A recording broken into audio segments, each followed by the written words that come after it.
I'm Miguelito LaMorté, and welcome to Persona, the show for and about inspired people. We're here in sunny South Florida, and our guest today is the founder of the Phoenix Mission, a very unique non-for-profit organization. He's also a visionary and a good friend of mine. Welcome, Dan Popejoy. Thank you for having me. No problem. Thanks for being here. So the Phoenix Mission, give us some info here. Well, the vision of the Phoenix Mission is to address food insecurity and food waste in the United States, starting here in Lake Worth, Florida, my hometown. And we'll branch out all across Palm Beach County and then Broward and then Miami-Dade as well, and kind of cover all of South Florida. We think this is the best place to get started because this is where the highest amount of need is and the highest amount of availability to address food waste. Right. So, I mean, and tell us about the infrastructure and how you're going to go about feeding, one of the country's per capita largest homelessness and hungry people here. What is the vision? What it would take is a system of food banks that are all unified, that cover that amount of space, but also a fleet of vehicles that will go pick up this food from over 160 different places that we've identified so far, anywhere from grocery stores to restaurants and right. Starbucks and coffee shops and places like that. We can go collect the food on a daily basis, perishable and non-perishable, store them in our food banks, and then deliver them directly to homeless shelters that would otherwise not offer food because they don't have the resources to be able to do it. Right. No, that's, and have businesses been pretty, so far, the more like the Starbucks and the chain organizations, are they rooting or willing to get in bed with a non-for-profit on this? And absolutely. It solves a problem for them, which is food waste, and it's a big problem in this country, but it also allows us to address food insecurity, so it's really knocking out two birds with one stone. And I have yet to come across any organization that I've approached in my time working in this sector. Nobody has been hesitant to donate any of the food that they would otherwise throw away. They're actually very encouraging about it. As long as somebody is there to pick it up, they will have the food ready for us. Right. And so, you have a really unique approach to business, and you were in marketing for a long time, for many years, and literally have thrown yourself and dove into the non-for-profit sector here. And why the sudden change? Is it just because of the Phoenix Mission's mission, or is it just something you've been wanting to do for a long time? Or I've spent my entire career in the for-profit world. I studied project management, and by doing that, you have to look at the big picture project and then nail down the tiny little steps to get the overall project accomplished. And it's the same thing in the for-profit world. You look at the overall business, you isolate where your faults are and where your strengths are, and how can you expose more and encourage more of your strengths, and then how do you isolate and shut down the weaknesses and address those weak chains in the link. Right. And by doing that same thing in the nonprofit world, that's exactly what they need. Is we have to look at the overall picture of the problems on a public scale from a public health perspective, and then identify solutions that we can come up with to address those. It's the same thing as looking at a business. We can take that same methodology, that project management style, and address public health issues. Right. I think with non-for-profits, especially related to public health, they have a tendency to get kind of caught up in the emotional side of things to a certain degree, and they kind of meander through the business stuff a little bit. At least that's my, that's my personal experience. It's not necessarily the gospel truth, and that leads me to this. A lot of non-for-profit organizations, you already mentioned this, they lack a little credibility and lack a little transparency. Right. With the Phoenix Mission,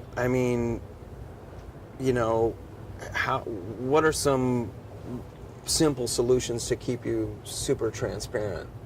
It's recording every dollar that we bring in, and then when we're bringing in the money, by doing the fundraisers or writing the grants, we have to be completely transparent about what it's going to be used for. No vague terminology, no saying this is going to go towards general administrative expenses. We're going to do it on a project basis.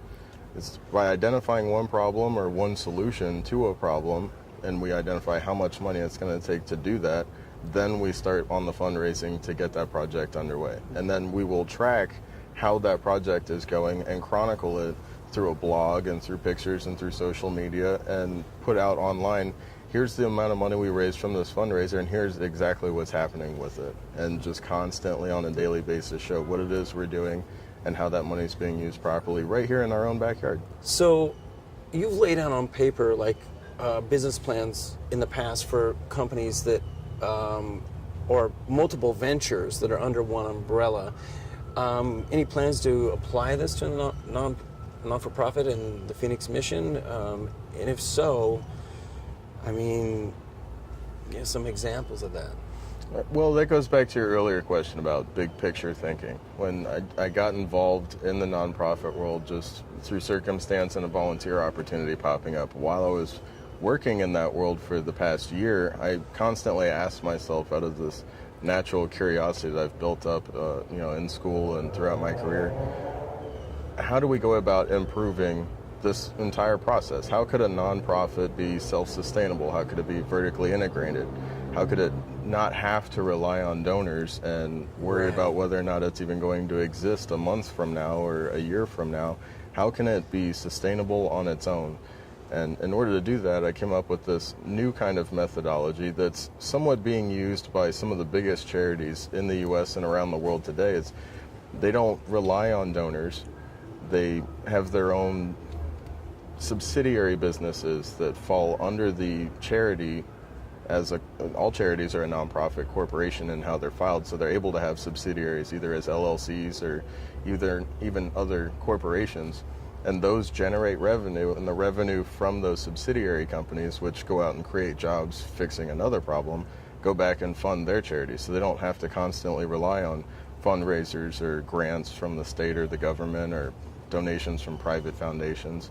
They're able to rely on their own. So like Meals on Wheels is one example. When they cut funding for their program on a federal level, that really only accounts for a small percentage of their overall operating budget. Now that's a big dollar amount and it will hurt some of their programs, and that doesn't make it right, but at the same time they'll still be able to exist because they're using that vertically integrated method of being self-sustainable and driving their own revenue. I want to do the same thing with the Phoenix Mission, and it'll take some time to get us there, and it is a new kind of methodology for a nonprofit to invest in starting service-based for-profit businesses as subsidiaries, and in turn those will create jobs, which is very much needed here in South Florida. Our unemployment rate is a little higher than in other places, and by creating jobs for people who would otherwise not have them and putting them to work in a position where their work will in turn sponsor more charitable activity, it all builds momentum and make sure that even if we don't get grants or if we don't get some donations, we're still able to grow and thrive and continue to help people no matter what the political economic climate is for us. So who are some of the people involved in the Phoenix Mission? For example, I know I'm thankfully on the board of directors. Thank you. You're welcome. And give me some other anecdotes, some other people in it. Well, we have my vice chairman and chief financial officer of the organization is going to be Daniel Donovan, a mutual friend of ours who I've known for many years. He's like a brother, but he's also highly qualified for this position, and he's very passionate about the cause and jumped at the opportunity to be involved in something that's going to help people. He's the former chief financial officer for a distributor company, and he's been working in the tax preparation world for the past few years. So we're excited to have him on board, especially with this strong belief in being financially transparent about what we're going to be doing and compliant with all the rules and laws and things like that. So I feel a lot more confident about starting this, having people like you and Dan Donovan involved in the organization. We have a very strong team of volunteers and a strong board of directors that are going to make sure that everything is done by the book. And so I'm very confident about the team that we have behind us doing the work. That's awesome. But what type of other supporters have you managed to rope in?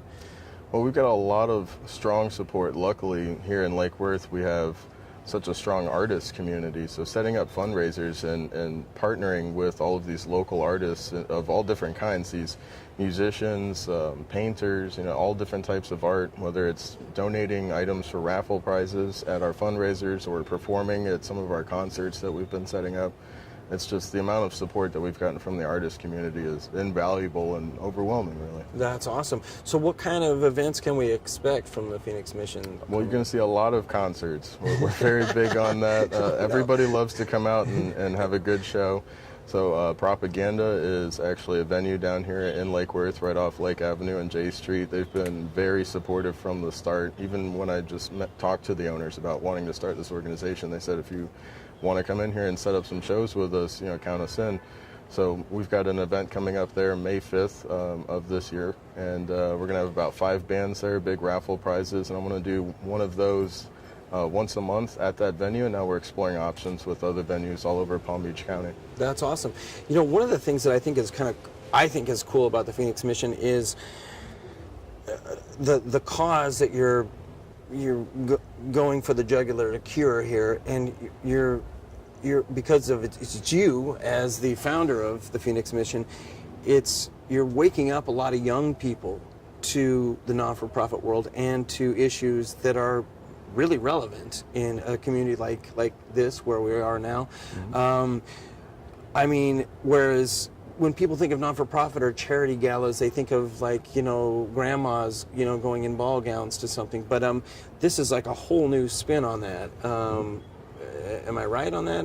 Yeah, actually the largest amount of support that I've had so far is from people in their 20s, young people, especially right. College students or people right out of college, and they're trying to look for work, and the rent's going up around here constantly, and the minimum wage is still pretty low. So it really comes down to they're feeling the squeeze and know what it's like to be hungry just as much as anybody else.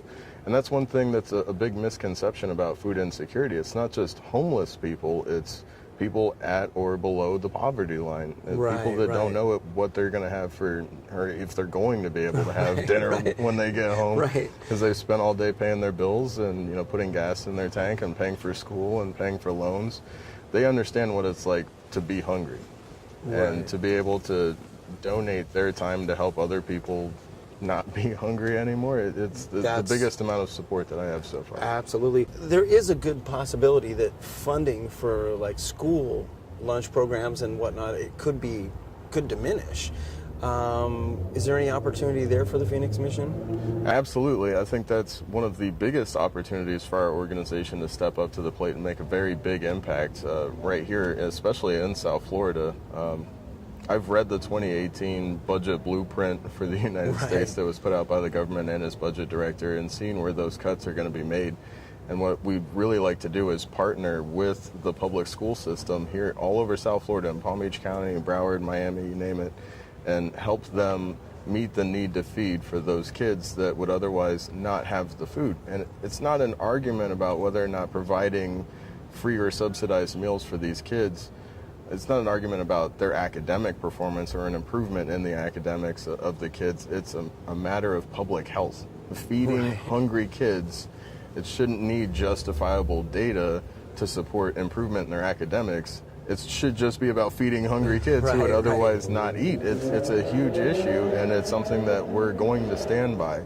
Absolutely, and we'll partner with any public education system that's willing to allow us to come in and bring some food to feed these hungry kids. I've heard some info about some of these kids that come out of the public school system. They go to community colleges, and they're expecting to get a breakfast or lunch or something like that. Obviously, if funding is diminishing on that front, there's not going to be any of that. You think that's also a void that could be filled there? We're willing to partner with any educational institution that's willing to take us on, whether it's starting that program, rejuvenating it, or sustaining it and keeping it from otherwise faltering. As long as we're feeding hungry people, we'll do it with anyone who will allow us to show up and do it. Gotcha. So, last but not least, give us some history of the name, the Phoenix Mission. The Phoenix obviously represents second chances, and everyone who's involved in this organization knows what it's like to be hungry. and to struggle to just try and put food on the table, especially some of our members who have kids themselves, and they know what it's like to struggle to try and feed their kids. So we're all going to give back to try and help other people overcome that struggle themselves. So it's a second chance for food that would otherwise be thrown away. So we're giving the food a second chance to get to the people who need it, and then we're giving those people a second chance to use their time and their energy constructively that they would otherwise spend just trying to get the food, especially with homeless people. When you have so many continuums of care in homeless shelters all over the country, but specifically for us right now here in the state of Florida, that would otherwise not give any food. It's a shelter with just a roof and a cot for somebody to stay, and then they go out and spend their entire day panhandling or asking for money or food or assistance, and they spend their entire day just trying to make it to the next day. Right. And they go back to the shelter, sleep, and they go back out the next day and do it again. If we take the need and the struggle for food off the table, they would be able to use their time more constructively to help themselves. So really, it's giving everyone a second chance. And because it's an ongoing effort, it's not a one-time fix that's going to fix any of this. It's a mission. It's an ongoing mission. Right. And it's cutting against the grain, kind of fighting back a flood with a teaspoon, but it's still a mission, and we're going to do it. That's We're awesome. all committed to this stuff. You guys heard it here. Dan Patrick Popejoy with the Phoenix Mission. You can check them out on Facebook. The Phoenix Mission has a great page there. Also a website coming up soon, and some events, some great events, concerts. And you can follow me, Miguelito LaMorté, on Twitter, Miguelito Mundo. Check out our Persona YouTube page. Subscribe, give us a thumbs up, everything. And big thanks to Dan Popejoy. Thank you very much. Thanks for being with us. Until next time, see you next time.